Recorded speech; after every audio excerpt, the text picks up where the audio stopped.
So, I said that the private banking system can create money. How do they create money? This would seem amazing, that private banks can create money. So what will happen is this. Let's say there's an initial injection of new funds into the banking sector. So new deposits into banks. Now those new deposits are multiplied throughout the economy as a portion of the new deposits are lent out and then relent. A portion of that is relent, and then a portion of that is relent, and then a portion of that is relent, and then a portion of that is relent. So each new time it's relent, that money is relent, or a portion of it is relent, that is deposited into people's bank accounts, new deposits. So relent means new deposits. Relent again, new deposits again. Relent again, plus new deposits again. Relent again, plus new deposits again. So if we add up all of the new deposits, we get a massive increase in the amount of money created. So here's a simplified version of how it happens. Let's say the Reserve Bank of Australia injects money into the economy. I can't remember in my example how much that is. Okay, let's say they inject $100 billion into the economy.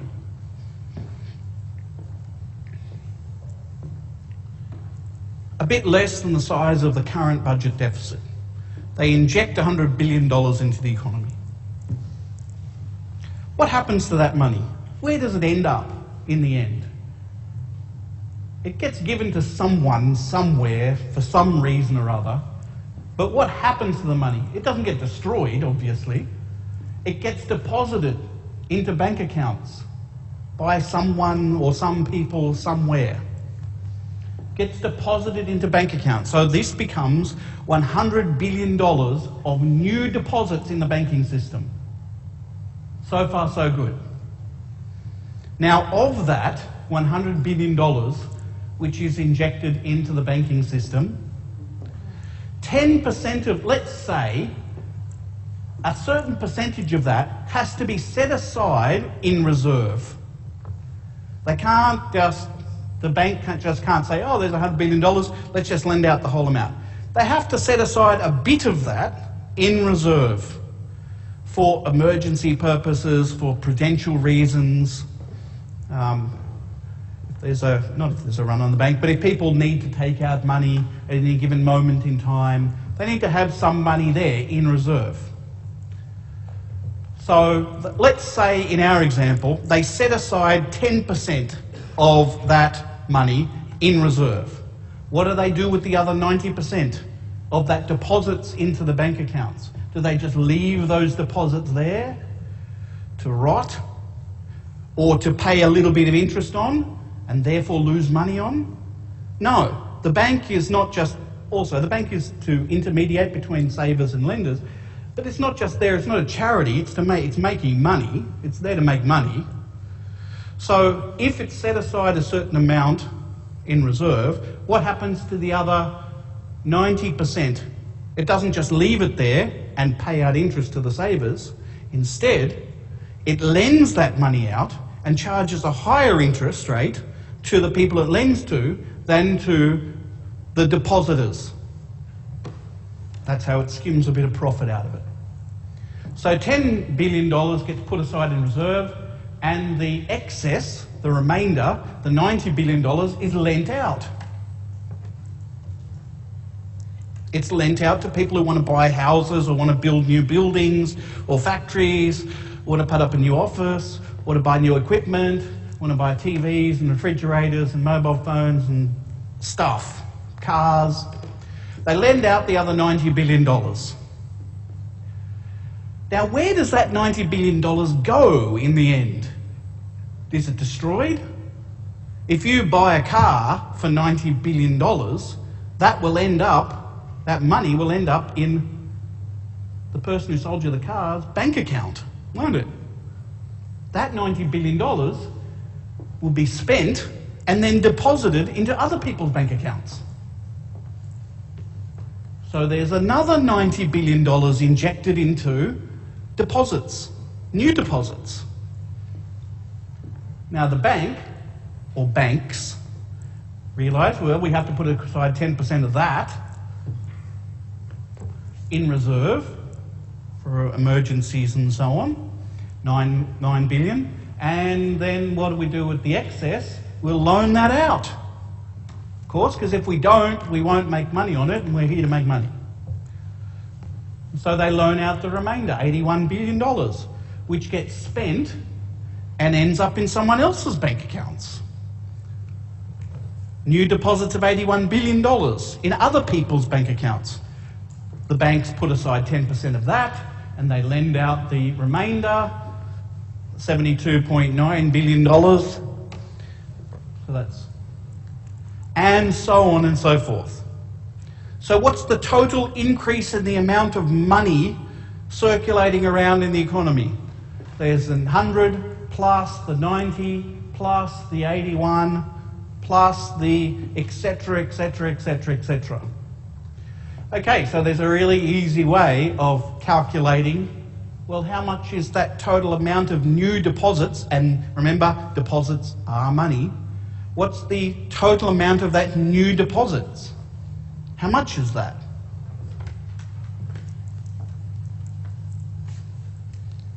Fortunately, we've got, rather than doing an Excel spreadsheet and kind of just going down and trying to work it out, we've got a little equation to work it out for us. So what we do is we take the money base, which is currency plus reserves, which is controlled by the Reserve Bank of Australia, and we multiply that by the bank multiplier. What's the bank multiplier?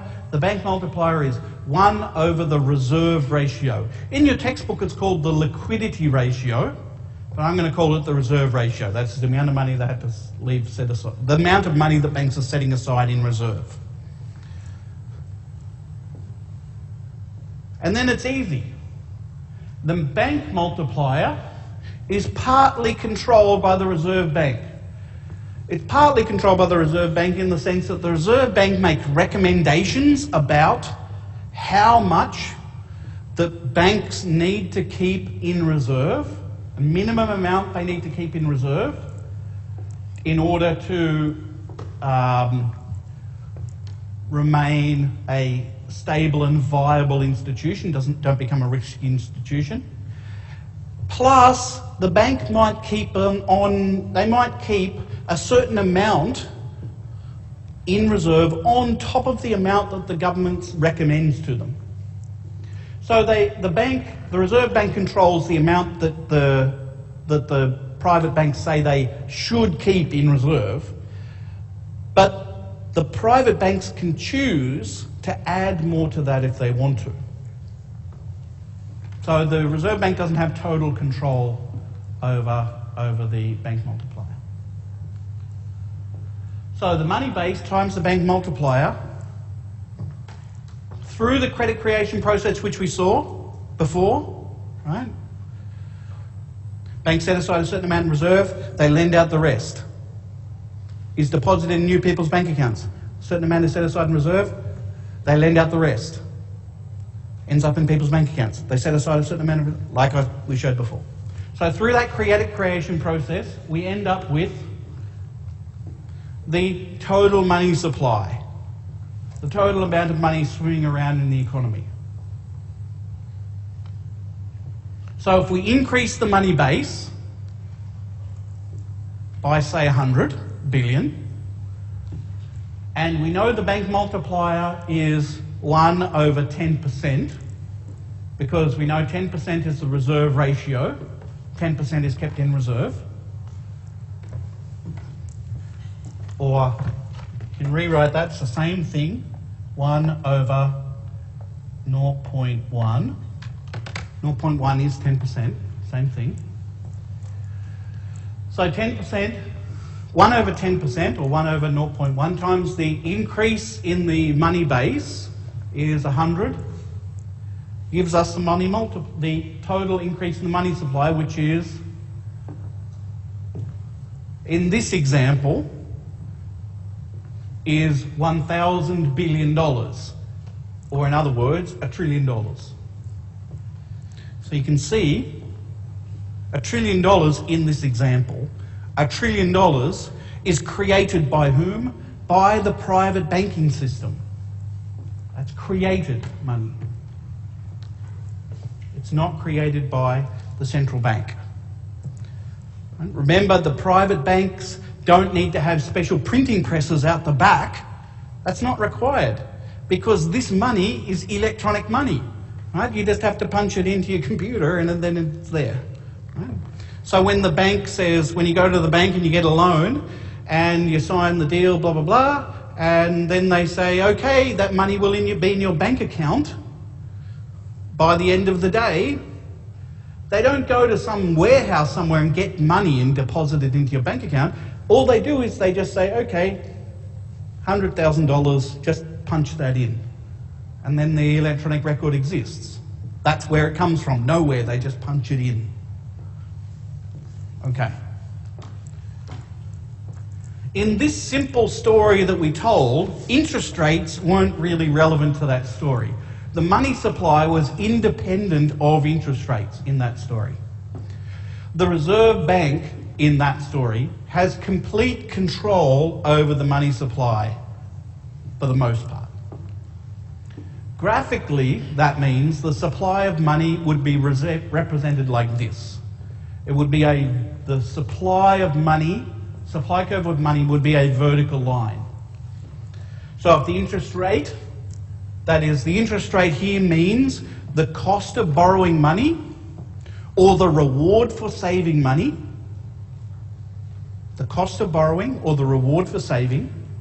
If the interest rate were I1, say that's 2%, then the quantity of money in the economy is at Q, whatever that is, $1 billion or 1.5 trillion.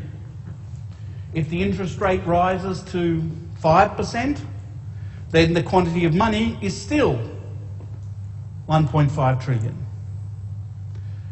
The quantity of money in this simple version of the story is independent of the interest rate.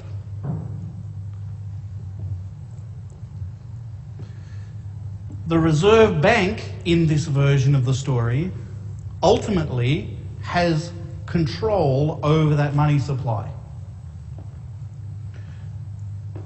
So, for example, the Reserve Bank could buy bonds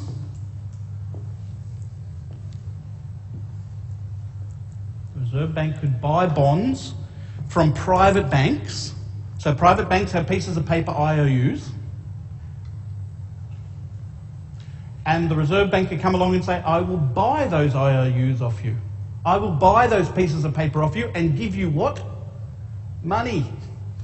So this is an injection into the banking system from the Reserve Bank. So the Reserve Bank just injects money into the banking system out of quote-unquote nowhere, just says it exists, and it exists, which sparks this credit creation process, which I just talked about before. So this multiply, multiply, multiply, until the overall money supply increases from Q here, it shifts upwards. Money supply curve shifts to the right, increases the amount of money in the overall system. Or alternatively, the Reserve Bank could sell government bonds, for example, government bonds or bonds that it holds. It could sell pieces of paper, bonds, to banks and take what off the banks in exchange? Money. So the banks buy these pieces of paper from the Reserve Bank and give the Reserve Bank some money in exchange. What happens to that money? That money is then destroyed. It ceases to exist. It's taken out of the system. It's not taken out of the system and stored somewhere. the Reserve Bank doesn't need to store things because it can just create things out of nothing. So it just says, okay, it doesn't exist anymore. It's gone. It's destroyed. So the Reserve Bank gives pieces of paper to the private banks. The private banks, in exchange, give some of their money to the Reserve Bank, destroys the money. So there's less, and then there's this credit creation or credit destruction process where you would get a spiral down. The quantity of money would be would be decreased by a multiple. The opposite of the credit creation process. And so the quantity of money overall would decline, would shift to the left. But in reality, of course, interest rates do affect the amount of money lent by banks. Banks can choose to increase the quantity of money lent if interest rates rise. It might be profitable for them if at higher interest rates. Remember, higher interest rates are the cost of borrowing money. From the perspective of a bank, that's the price that it's charging lenders. If the price that it charges lenders, if that goes up, then banks might say, well, it's in our interest to lend a bit more money than before. So they might lend more. How is it that they could lend more money? Well, if you remember from way back earlier on in the lecture, I said that the banks keep a certain amount of money in reserve. Now, some of it is because they're required to, or it's recommended to them by the government, but they can also keep a certain amount in reserve just for a rainy day. They might just have a bit extra. And if that's true, and interest rates go up, they might say, you know what, that extra liquidity, that extra amount that we have in reserve, let's lend that out. Let's cut right down to the minimum amount we can have in reserve. That's one thing they could do. The other thing they could do is that they might lower the reserve ratio that they have. They might say, the minimum amount that we have to have in the bank, we have to have in reserve, let's cut that down a little bit. Sure, the Reserve Bank recommends that we have a certain amount kept in reserve to keep us, for prudential reasons, but that's only a recommendation. I mean, they can't force us to do it, so let's cut back a little bit and lend out some of the stuff we would normally keep in reserve for prudential reasons. In this case, the Reserve Bank doesn't have complete control over the money supply, because in this case, if this is true, then the private banks can make decisions about whether to release more money into the economy or not, independent of what the Reserve Bank has decided. Yeah? They can make their own decision about that. Now, in that case, the money supply curve, if this is true, the money supply curve would be upward sloping. Instead of being vertical, it would be upward sloping. So at an interest rate of, at I1, say 2%, then the banking system is willing to lend out a certain amount of money, Q1. But at a higher interest rate, they might be interested in lending out a bit more. So at the I2, they might be interested in lending out Q2. So we represent that graphically with an upward sloping supply curve for money. And of course, it's vice versa. If the interest rate falls, then banks might cut back on the amount of money that they lend out. So that's it for the supply of money. What about the demand for money?